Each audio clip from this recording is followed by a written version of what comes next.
Hi, my name is Stephanie Stint, and this is my summary of special education interviews for Module 3 of Special Education for School Leaders.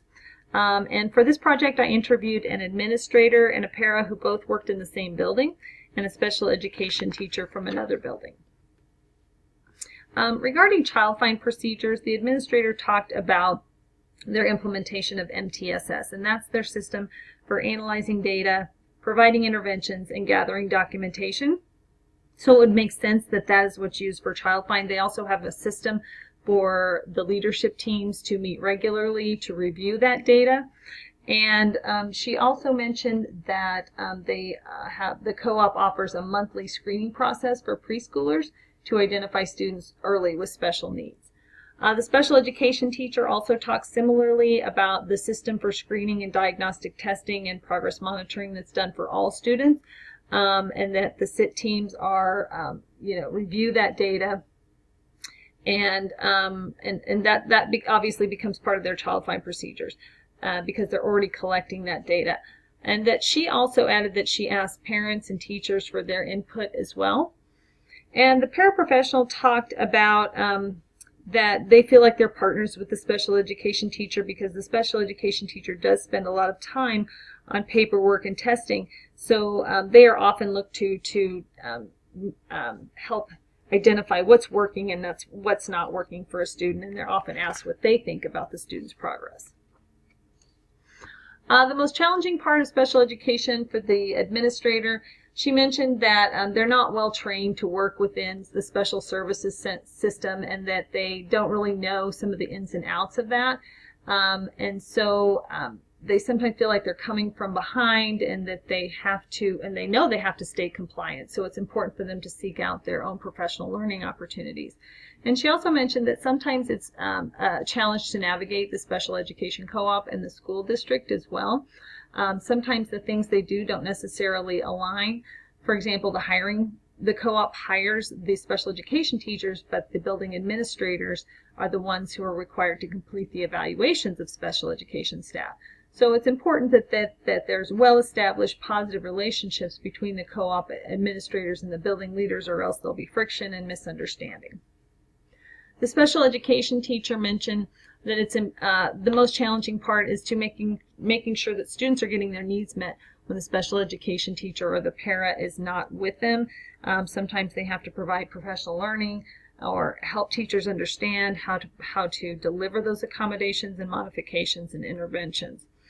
And the paraprofessional mentioned that because there's a lengthy testing process, and sometimes students are not referred to testing right away, teachers are often frustrated and continually ask her, why is this student not being tested, or why is this student not in special education yet? So it's that they get those questions a lot. Now, the most rewarding part of their jobs, the administrator mentioned that it's seeing the look of relief when a parent understands that their struggling student is going to reap the benefits of special education. Oftentimes they've seen their students struggle for years, and they're defeated and they're frustrated. But when they realize that the school has identified how they can help the child and what the child actually needs, they feel like their mission is actually being met by being able to communicate with that and provide that for students. And then also, obviously, knowing and seeing that the children and the students are making progress as well. And some students, through their improvement on their data, have actually been able to exit services, and of course that's very rewarding.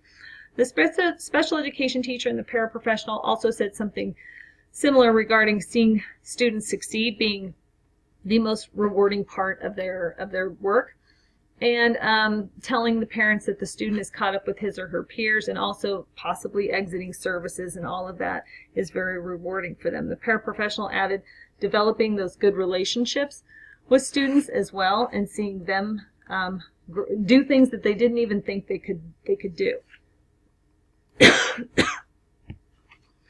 On the supervision of special education staff, the administrator mentioned be sure you develop strong relationships with the co-op administration.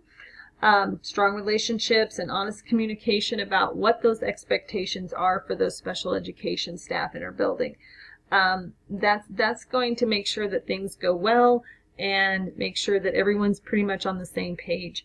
And be sure you have honest communication with the special education director as well as the staff, and make sure that that communication and those relationships are built, to make sure that the communication flows smoothly. And the special education teacher, again, talked about communication, ensuring that there's open communication, that they trust the special education staff to do their jobs, to follow their schedules, to provide the appropriate instruction, those kinds of things, without always having to look over their shoulder. And the paraprofessional also said being open to suggestions about modifications and accommodations. How to effectively work with parents. The administrator talked about active listening and listening with empathy, and really listening more than you speak and taking a lot of notes. And sometimes you don't have the answers to their questions or their concerns. And she said just be honest with them, but that you will find out, but make sure you actually follow through on that. She makes it she makes it a point to make sure she calls them and says, I don't have the answer yet, but I will get it for you. I am working on it. And making sure that follow through is there. The special education teacher says working with parents is sometimes difficult because oftentimes that they are just relieved that their child is receiving special services, and so aren't really interested in communicating directly with the school. But she tries to communicate at IEP meetings, at parent-teacher conferences, and remembers to communicate the positive things as well as the challenges for the student. And the paraprofessional found it was a challenge sometimes when parents see her in public or see her, in a social situation and ask her about their child or how things are going in school. And so she says some advice she would have would be direct the parents directly to the teacher and say that's more appropriate for the teacher to respond to, because she knows, the ins and outs of that. Effectively working with general education teachers. The administrator was very clear that she has a belief that all teachers have the responsibility to teach all students regardless of their label or their exceptionality, and she's very clear with her teachers about that, and she communicates that to all of her staff. And she also said, be sure that you clearly communicate your expectations for accommodations and modifications and the role of general educators in providing those as well. Again, it's important to build relationships between special education staff and general education staff as well. And sometimes she has, if a general education teacher has a student that's pulled out, she makes sure that it's a point that that teacher continues to build a relationship with those students.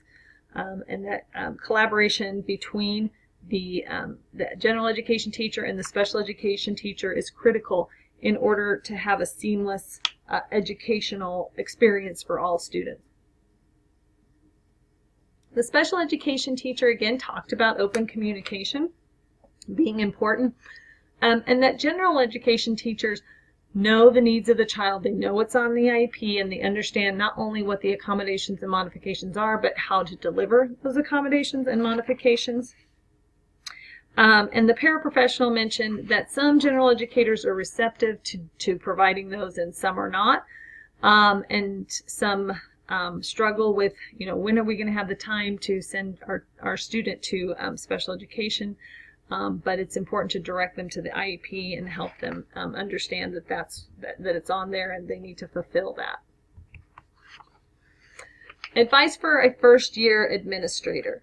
The principal mentioned just take a deep breath. You're not going to know all the ins and outs of working with special education right off the bat, but by building positive relationships and developing that open communication with co-op administrators and special education teachers, you can learn a lot from them. And she actually said they're going to be your best allies when navigating all of the complex work of special education.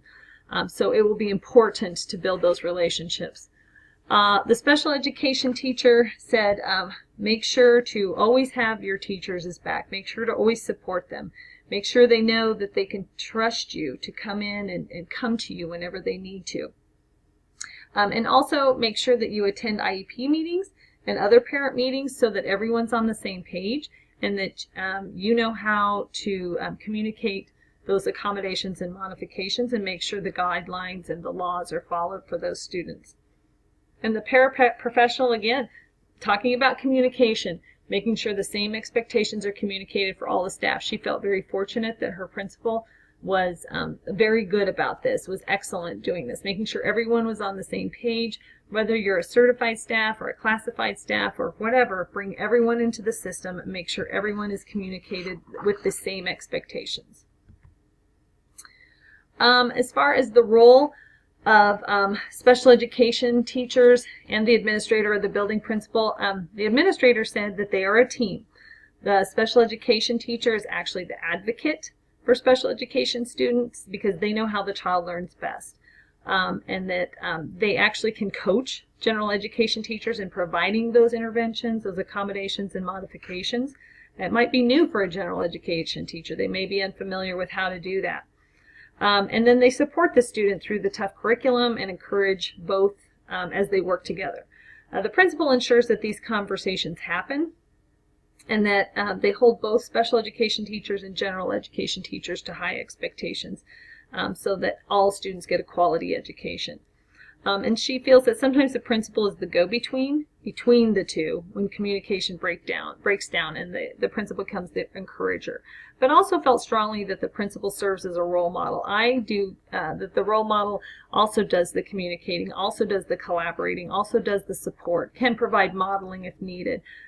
So it's important to be a role model for both sides. The special education teacher said it was important that students on the IEPs are treated as fairly as the other students, and again, that they receive their necessary and needed accommodations and modifications. And the role of the principal is to ensure that those guidelines and laws are followed. And the paraprofessional actually said some similar concepts to the administrator, is that being that good role model to communicate those very consistent expectations to the entire building and make sure everyone's working together and that the principal is also modeling that.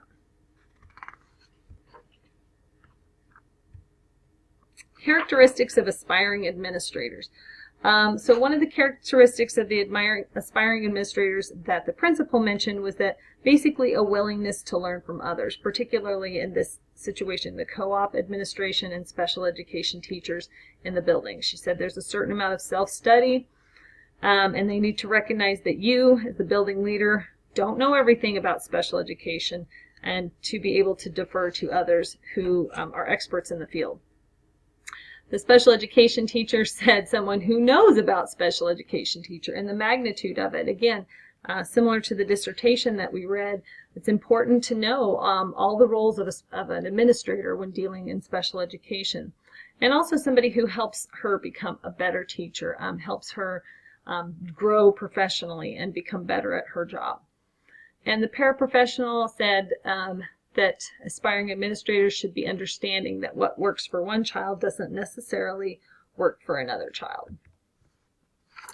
So after looking at all of these responses on all of these questions in the interview, there were some themes that stood out to me. One of them is that student success is the #1 priority for each of the people in this interview, regardless of their role on the staff, and that students' needs come first. Everyone talked about it's so important to look at the data, make sure that the students are getting the right intervention, that their needs are being met, that the data shows us that, and that that the students are getting the accommodations and modifications that they need, and that that is communicated to general education teachers as well. They were also very passionate about the success that students had, that as a result of successful intervention, as a result of successful instruction. Some kids had actually exited special education, and the administrator actually had said the joy on everyone's faces is why we do what we do. And that the relationships also with others is a priority and came up several times in the interviews. Relationships with each other, relationships with parents, relationships with students. And it was clear by my interviews that all of them believed that it was important that all staff are on the same page and hearing the same expectations.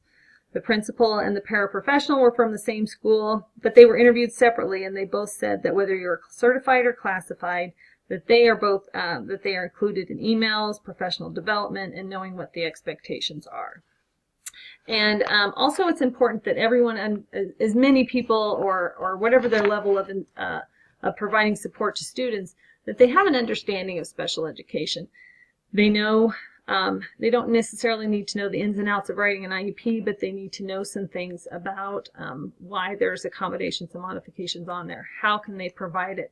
Who do they look for to help provide that support?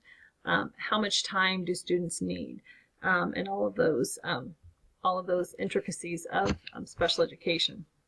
And also that it's important to collaborate very closely with general education and special education, again, to provide that seamless support for students.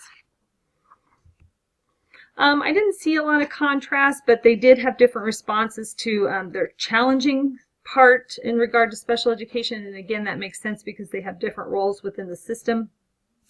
I found that the principal was focused on system as a whole, more of a big picture thinker. She was thinking about building relationships between the staff, ensuring everyone was on the same page, but also relationships between the SPED co-op and the building. She mentioned compliance a few times.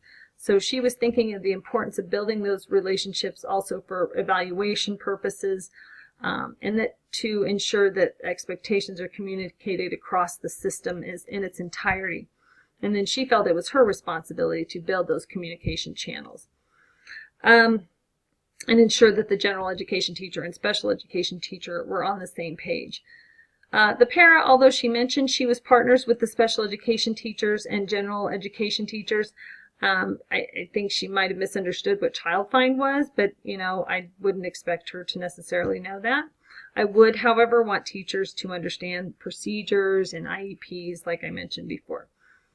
And her responses alluded to her having to explain to teachers that they have to follow the IEP, so there's a little contrast there about knowledge about special education.